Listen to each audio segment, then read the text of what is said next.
नमस्कार, घटना चक्र बुक वीडियो के इस शैक्षणिक मंच पर आपका स्वागत है। हमारा उद्देश्य है ज्ञान को सरल, स्पष्ट और सुलभ रूप में आप तक पहुंचाना। आइए आरंभ करते हैं अध्ययन और सफलता की इस यात्रा को। नमस्कार। आज हम कुछ बहुत ही जरूरी भारतीय कानूनों की बात करेंगे। वो कानून जो हमारी रोजमर्रा की जिंदगी से जुड़े हैं, हमारे जंगलों से लेकर हमारे बाजारों तक। चलिए समझते हैं कि ये सब काम कैसे करते हैं। सोचिए जरा, हमारे आसपास की दुनिया, हमारे जंगल, हमारे स्कूल, हमारे बाजार, ये सब चलते कैसे हैं? असल में इन सबको कंट्रोल करने और हमारे अधिकारों को बचाने के लिए ही तो कानून बनाए गए हैं। चलिए देखते हैं कैसे। तो चलिए सबसे पहले बात करते हैं उन कानूनों की जो हमारे पर्यावरण को बचाने के लिए बने हैं। ये कानून एक तरह का बैलेंस बनाते हैं प्रकृति और हम इंसानों की जरूरतों के बीच।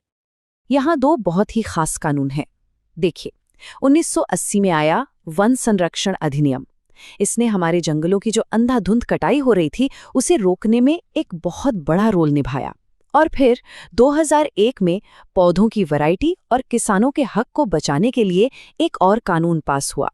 ये हमारी खेती किसानी की विरासत को बचाने के लिए बहुत जरूरी था। कह सकते हैं कि ये दोनों कानून हमारे पर्यावरण से जुड़े नियमों की बुनियाद हैं। अच्छा, तो ये कानून जमीनी स्तर पर काम कैसे करते हैं? इसका एक अच्छा उदाहरण है कम्युनिटी रिजर्व।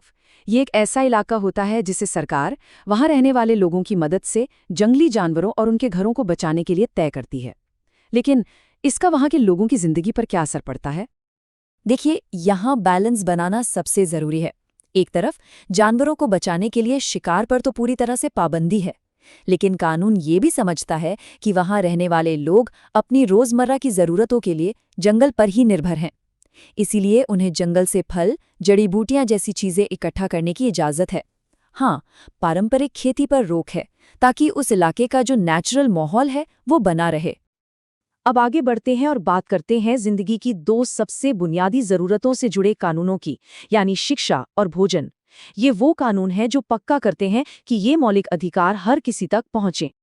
2013 का राष्ट्रीय खाद्य सुरक्षा अधिनियम ये वाकई एक मील का पत्थर था। इसी के तहत हर राज्य में खाद्य आयोग बनाए गए। अब ये आयोग क्या करते हैं? ये एक तरह से निगरानी रखते हैं। ये पक्का करते हैं कि राशन की दुकानों से लेकर मिड डे मील तक खाने से जुड़ी सारी योजनाएं ठीक से लागू हों और सही लोगों तक पहुंचें। तो देखिए, खाने की सुरक्षा एक सेहतमंद समाज की नींव है और शिक्षा वो उसका अगला पिलर है। एक बेहतर भविष्य के लिए कानून सिर्फ पेट भरने का ही नहीं बल्कि अच्छी पढ़ाई का हक भी देता है। तो चलिए देखते हैं कि टीचर्स के लिए क्या स्टैंडर्ड तय किए गए हैं। अच्छी क्वालिटी की एजुकेशन के लिए प्राइमरी टीचर बनने का प्रोसेस काफ़ी सख्त है। सबसे पहले तो जो भी उम्मीदवार हैं उन्हें national council for teacher education यानी NCTE के बनाए नियमों पर खरा उतरना होता है। और दूसरा कदम, उन्हें टीचर एलिजिबिलिटी टेस्ट यानी टेट पास करना होता है। ये दोनों स्टेप्स इसलिए ज़रूरी हैं ताकि हमारे बच्चों को पढ़ाने वाले टीचर्स काबिल हों। तो पर्यावरण और शिक्षा के बाद अब रुख करते हैं बाजार की तरफ। जब हम एक कंज्यूमर या ग्राहक के तौर पर कुछ खरीदते हैं तो हमारे क्या अधिकार हैं? अगर कोई खराब सामान मिल जाए या सर्विस ठीक न हो तो कानून हमारी मदद कैसे करता है? सोचिए, हमने कोई सामान खरीदा या कोई सर्विस ली और उसमें कुछ गड़बड़ निकल गई, तो फिर कहाँ जाएं? इसी सिचुएशन के लिए कानून ने एक खास प्लेटफॉर्म बनाया है जिसे हम कंज्यूमर फोरम या कमीशन कहते हैं। जरा इस रकम पर गौर कीजिए, 50 लाख रुपए। ये एक बहुत ही इम्पॉर्टेंट लिमिट है। इसका मतलब ये है कि अगर खरीदे गए सामान या सर्विस की कीमत 50 लाख रुपए तक है तो उसकी शिकायत सीधे डिस्ट्रिक्ट कंज्यूमर कमीशन में की जा सकती है। अच्छा, इन डिस्ट्रिक्ट कंज्यूमर कमीशन के बारे में कुछ और भी ज़रूरी बातें हैं। पहली तो ये कि अगर ज़रूरत पड़े तो एक ही ज़िले में एक से ज़्यादा कमीशन भी बनाए जा सकते हैं ताकि केस जल्दी निपटें।